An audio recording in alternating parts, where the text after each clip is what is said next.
second big adventure is starting to raise bees. He is fixing to put the bees in the beehive. Smoking them. And I'm far away.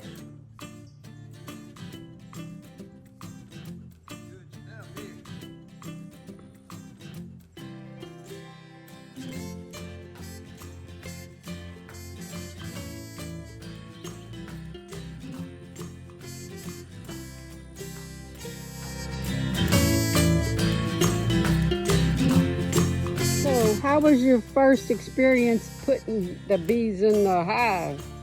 Very exhilarating. Was you scared? Yes. I don't know who was more scared, me or you. I had a visitor by me and I'm like, oh Lord, I'm gonna back up more. Well, the smoke is your friend. I smoked them good. I smoked the eggs. We shall see. They calm down when they do that, but they were buzzing before that. I mean, they were swarming. They're doing fine now. The best thing to do now is just leave them alone.